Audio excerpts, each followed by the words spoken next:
Jallianwalla Bagh massacre occurred on April 13, 1919 and took place in Amritsar, India during British rule over India.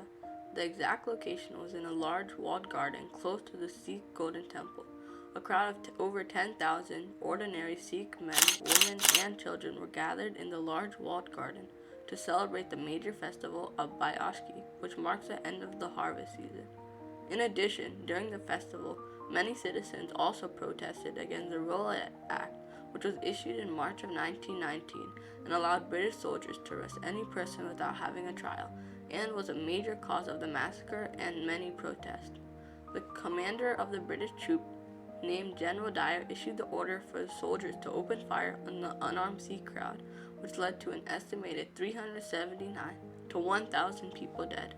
This massacre was a huge problem because it showed the brutal act of violence the British showed against civilians and expressed that they would do anything to keep ruling over India.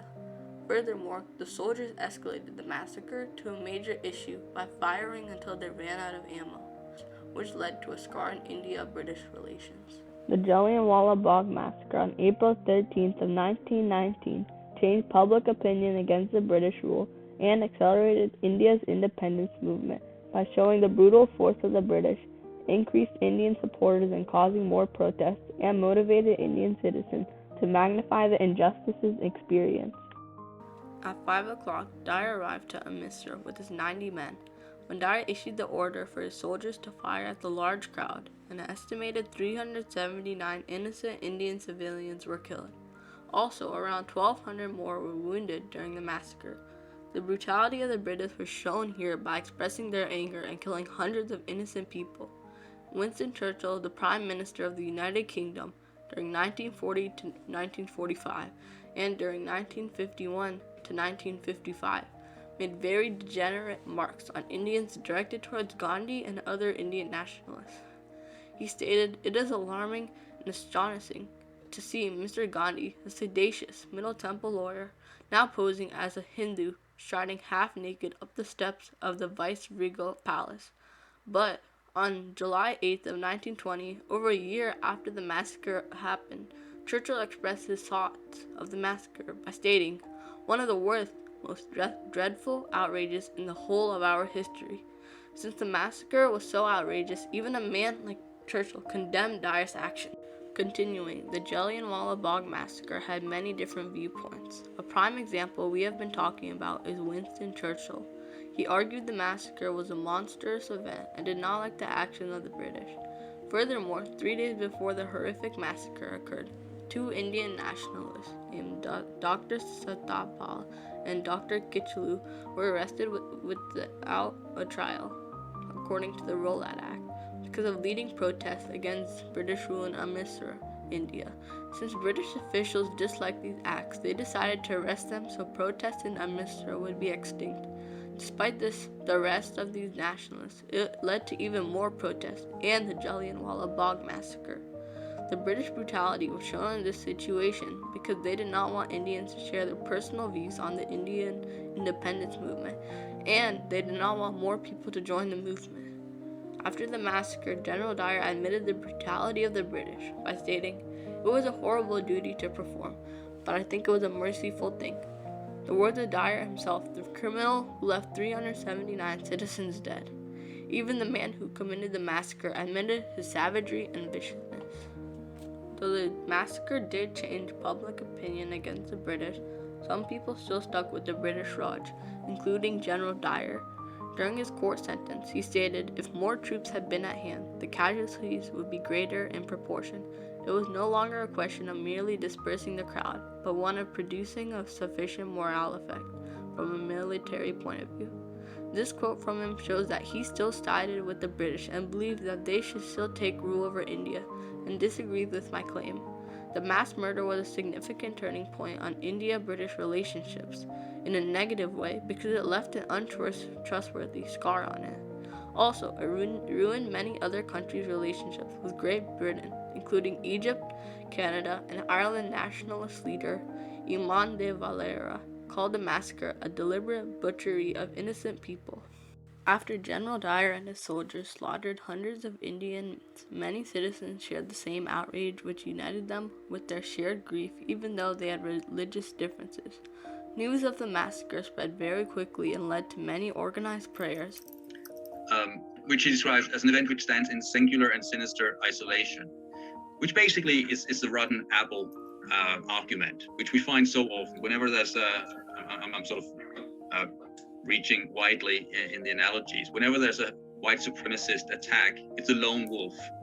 Moving on, the Indian Nationalist Congress, which was a political party who advocated for Indian independence, had a major increase in support after the Jallianwalla Bagh massacre. Before the massacre, citizens were very hesitant to join the movement, but after the tragedy India suffered, they were motivated to fight for self-rule. But after the massacre, it united all Indians and their supporters, even though it was a very painful chapter of India. After the horrific massacre, protests skyrocketed, including Gandhi's non-cooperation movement. From 10 to 50 million people participated in boycotting the British and in non-violent protests. This led to immense pressure on the British government and a crucial role in India gaining independence in 1947. Also, it was a turning point in India's amount of supporters. Following the Jallianwala Bagh massacre, a poet named Rabindranath Tagore, an Indian citizen, wrote many poems and was the first poet to win the Nobel Prize for Literature that was not a European. An excerpt from one of his poems is, "Where the mind is without fear and the head is held high, where knowledge is free, where the world has not been broken up into fragments by narrow domestic walls." This excerpt from one of Tagore's poems shows he was motivated by the Jallianwala Bagh massacre to write the poem because before this event, he focused on poems about God. Another prime example of someone stepping up is Mahatma Gandhi. Before the massacre during 1919, he spent time in Africa during the early 1900s by leading ambulance corps and nonviolent resistant movements. When coming back to India in 1915, he traveled India and promoted national unity. After the news of the massacre, Gandhi established the non-cooperation movement over a year after the massacre during August 1st, 1920. The movement was to have Indians repeal cooperation with the British government, and the goal was for India to be self-governed. Historians estimate 10 to 50 million people participated in the movement, and some large figures included Motilal Nehru, an Indian lawyer, and Lala Lajpat Rai, another Indian nationalist leader. This shows the horrific massacre fueled millions of citizens to peacefully fight for freedom and was a turning point in India's independence movement because the citizens and many leaders had motivation to gain back independence and by putting in the effort.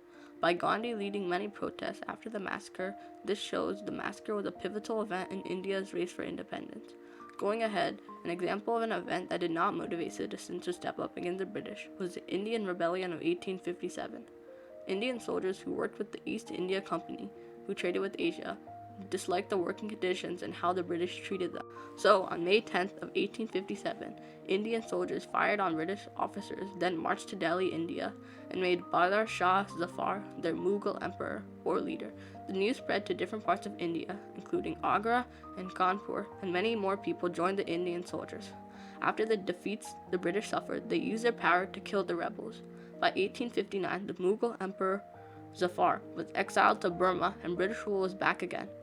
After the massive rebellion, no long-term effects came for India after it. On the other hand, the Jallianwala Bagh massacre did cause leaders to step up and did have long-term effects of finally leading India to independence on August 15th of 1947. Many women who witnessed the massacre in Amritsar played a crucial role by providing aid to injured people. The horrific events unfolding in front of their eyes motivated them to step up by showing their courage and resilience.